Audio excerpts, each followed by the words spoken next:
Thank you madam. दोस्तों नमस्कार। मैं डॉक्टर श्याम गोलो फिर से एक बार आपका इस ट्रेनिंग सेशन में स्वागत करता हूं। मैं आशा करता हूं कि आप सभी लोग स्वस्थ हैं और आप अपने साथ अपने परिवार का यानी घर का परिवार और एमसीएल परिवार दोनों का ख्याल रख रहे हैं। मैं ये भी उम्मीद करता हूं कि आप सभी लोग 1 घंटा बहुत अच्छी एक्सरसाइज कर रहे हो, अपने हार्ट अपने लंग को मजबूत कर रहे हो और अपनी इम्यूनिटी को बढ़ा रहे हो। तो चलिए शुरुआत करते हैं आज के इस सेशन के साथ। दोस्तों हमने एक नए पर्व की शुरुआत की है और इस नए पर्व में हमें अपने परिवार को, अपने फैमिली को एक बिजनेस परिवार के रूप में स्थापित करना है। मीरा क्लीन फ्यूल्स लिमिटेड एक बिजनेस ऑर्गेनाइजेशन है और जो सस्टेनेबिलिटी सेक्टर में काम करती है, जो सस्टेनेबल ईंधन, सस्टेनेबल फूड और सस्टेनेबल चीजें बनाती है और बेचती है। उनके अपने मैन्युफैक्चरिंग यूनिट्स है और उनकी अपनी मार्केटिंग की यंत्रणा है। 2025-26 में उनका ये रिपोर्ट कार्ड है। उन्होंने इस बिजनेस के तहत इतना टर्नओवर किया है, इतना उनका रेवेन्यू है और इतना इनका प्रॉफिट है। तो एक अच्छे रिपोर्ट कार्ड के साथ, अच्छे अंकों के साथ हमें इस साल अपने आप को, अपने ऑर्गेनाइजेशन को एक बिजनेस ऑर्गेनाइजेशन करके एस्टैब्लिश करना है। और दोस्तों ये करने के लिए एक proper definite business road map हमने तैयार किया है हमारे फैमिली के साथ। दोस्तों इस साल यानी 2025-26 यानी मार्च एंड 2026 तक हमें 25 एमसीएनजी प्रोजेक्ट, 200 एमकोल प्रोजेक्ट और हर एक हमारे फैमिली मेंबर, हर एक हमारे उद्योजक के लेवल पे बिजनेस का निर्माण करना है। यानी हर एक एमएसएस जो शायद आज एमकोल और एमसीएनजी के लिए तैयार नहीं, लेकिन उनके लेवल पे भी बिजनेस का निर्माण हमें इस साल करना है। हमारे हर एक एमवीपी के लेवल पे बिजनेस का निर्माण हमें इस साल करना है। हमारे हर एक एमपीओ, प्रोड्यूसर ऑर्गेनाइजेशन के लेवल पे हमें बिजनेस की शुरुआत इस साल करनी है। और हम क्या कर सकते हैं ये डिपेंड करेगा वहां की फिजिबिलिटी क्या है, कौन सी वो चीज है जो आसानी से उनके लेवल पे कर सकते हैं, कौन सी वो चीज है जो आसानी से उसको समझ सकते हैं। और दोस्तों हमारे पास तो कई सारी पॉसिबिलिटीज है। हम 3 बिजनेस सेक्टर में काम कर रहे हैं। सबसे पहले है सस्टेनेबल ईंधन यानी बायोफ्यूल। तो इमीडिएट लेवल पे बायोफ्यूल पे क्या किया जा सकता है? तो दोस्तों इमीडिएट लेवल पे बायोफ्यूल में हम अपने एमवीपी के लेवल पे, एमएसएस के लेवल पे क्लीन कुकिंग सिस्टम के ऑथराइज्ड डीलरशिप की शुरुआत कर सकते हैं। आज हमारे देश में 43% परिवारों के पास क्लीन कुकिंग सिस्टम नहीं है, क्लीन कुकिंग ईंधन नहीं है, अच्छा रसोई का स्वच्छ ईंधन नहीं है, ना एलपीजी है ना नेचुरल गैस है। ऐसे लेवल पे हम इमीडिएट बेसिस पे उनको ये सॉल्यूशन दे सकते हैं। और ये एमकोल के प्रोजेक्ट जो है, एम पिलेट और इस क्लीन कुकिंग सिस्टम के जो प्रोजेक्ट है वो तो हमें हर तहसील में लगाने, तहसील में क्या हर ग्राम पंचायत में प्रोजेक्ट करने। हर ग्राम पंचायत में हमारा एमकोल प्रोजेक्ट लगने वाला है आने वाले दिनों में। तो उसकी शुरुआत, उसके बिजनेस की शुरुआत, हम उसकी डीलरशिप की शुरुआत इमीडिएट बेसिस पे हम कर सकते हैं। जो दूसरा हमारा सेक्टर है सस्टेनेबल फूड। अभी सस्टेनेबल फूड में कौन से बिजनेस कर सकते हैं, इसका एक अच्छा एग्जांपल हमने तैयार किया है, वो एम कैफे के साथ। एक सक्सेसफुल बिजनेस मॉडल हमने तैयार किया एम कैफे के साथ। तो एम कैफे इमीडिएटली हम कौन कौन से लेवल पे कर सकते हैं उसकी शुरुआत कर सकते हैं। लेकिन उसी के साथ ऑर्गेनिक फूड को लेके कई सारे बिजनेसेस हैं, कई सारी पॉसिबिलिटीज और प्रोडक्ट्स हैं। यानी ऑर्गेनिक बिस्किट, 100% ऑर्गेनिक बिस्किट। अभी तक कोई ऐसी कंपनी नहीं जो 100% ऑर्गेनिक बिस्किट बनाती हो, हम बनाएंगे अच्छे टेस्ट के साथ। 100% ऑर्गेनिक स्नैक्स, इस पे कई सारी पॉसिबिलिटीज है जो हम कर सकते हैं और आज लोग अवेयर है इसके बारे में। लेकिन सबसे महत्वपूर्ण बात यह है कि जब हम सस्टेनेबल फूड की बात करते हैं, सस्टेनेबल एग्रीकल्चर की बात करते हैं, तो उसकी शुरुआत होगी खेती के साथ। और आज जो भी खेती हो रही है ना, वो सब रासायनिक, वो सभी कैंसर की खेती हो रही है और सब इस पेट्रोकेमिकल से बने हुए ये रासायनिक फर्टिलाइजर के साथ खेती हो रही है। तो सबसे पहले हमें इस खेती को बेहतर करना पड़ेगा। ये सभी जो कैंसर, ये सभी जो रासायनिक फर्टिलाइजर है, उसको रिप्लेस करना होगा ऑर्गेनिक सस्टेनेबल फर्टिलाइजर के साथ। और दोस्तों फर्टिलाइजर इंडस्ट्री इटसेल्फ एक बहुत बड़ी इंडस्ट्री।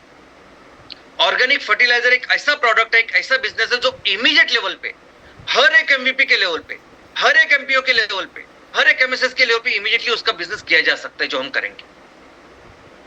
दोस्तों जब एमएसपी की बात करें, सस्टेनेबल प्रोडक्ट्स की बात करें, तो उसमें तो कई सारी चीजें हैं जो हमें करनी है। हम सिर्फ टेक्सटाइल इंडस्ट्री की बात करें तो दोस्तों टेक्सटाइल इंडस्ट्री में 80% से ज्यादा सब चीजें बन रही है पेट्रोकेमिकल से।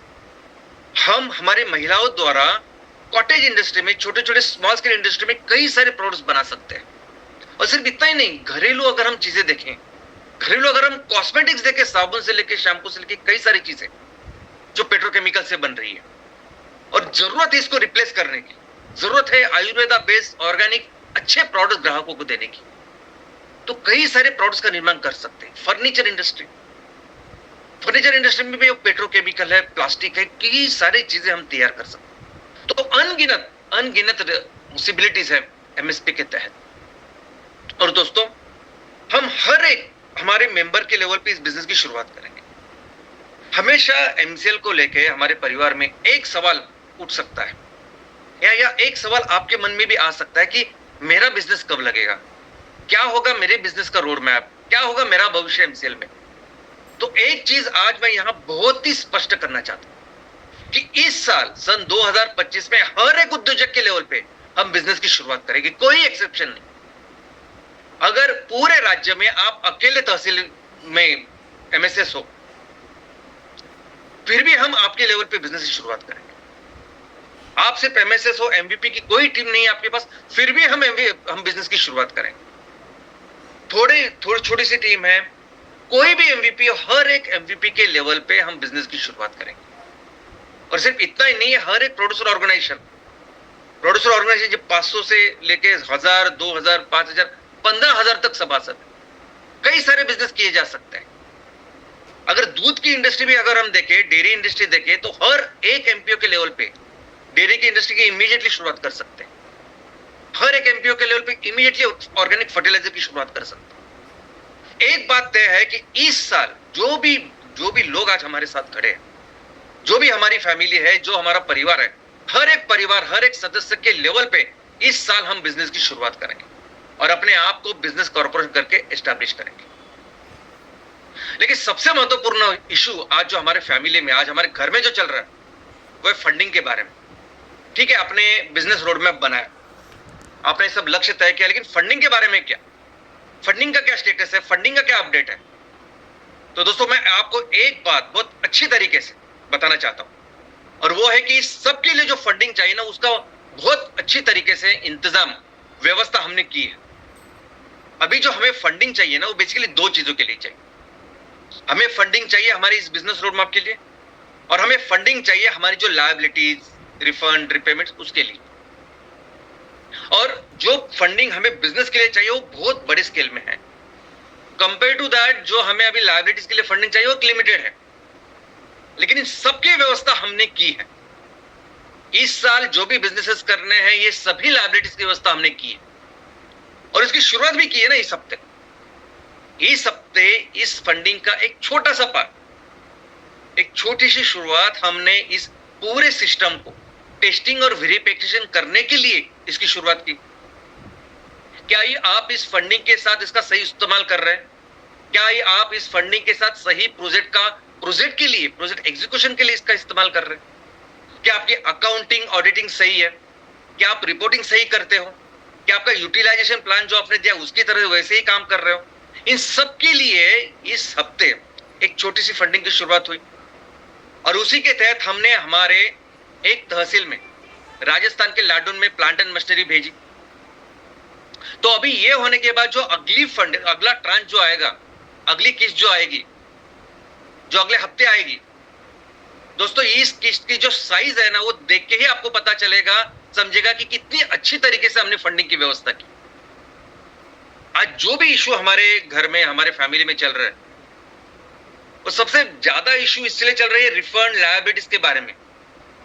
लेकिन अगले हफ्ते की जो किस्त आएगी वो इतनी अच्छी है कि बहुत सारे प्रॉब्लम लायबिलिटीज के निकल जाएंगे इससे। लेकिन ये जो फंडिंग हमने लाई है ना, ये कुछ रूल्स रेगुलेशन के साथ लाई है। ये फंडिंग जो हमने लाई है एक पर्पस के लिए लाई है, और वो पर्पस है बिजनेस। हर एक किस्त के साथ, हर एक ट्रांच के साथ मैक्सिमम जो है वो बिजनेस एग्जीक्यूशन के लिए जाएगा, और उसका एक डेफिनेट पार्ट हम लायबिलिटीज के लिए देंगे। तो अगली जो किस्त आएगी उसका भी एक अच्छा खासा जो पोर्शन है वो हम बिजनेस के लिए इस्तेमाल करेंगे, उसकी शुरुआत आपके सामने होगी। और ऑफ कोर्स एक पोर्शन हम डिसबर्समेंट करेंगे हमारे लायबिलिटीज के लिए, रिफंड के लिए। लेकिन ये जो पोर्शन है रिफंड के लिए, वो देख के ही आपको पता चलेगा कि हमने कितने लेवल की फंडिंग की। तो फंडिंग का जो इशू है ना, ये इस महीने यानी अगले हफ्ते से जो इसकी किस्त बढ़ेगी, ट्रांच बढ़ेंगे, इस महीने के आखिर तक ये इशू ही नहीं रहेगा हमारे फैमिली में। एमसीएल परिवार में फंडिंग का ही बिल्कुल इशू नहीं रहेगा इस महीने के आखिर तक, आप देखेंगे। क्योंकि ये पूरी तरह से अच्छी तरह से एस्टैब्लिश हो जाएगा कि कितने लेवल की फंडिंग एमसीएल ने की।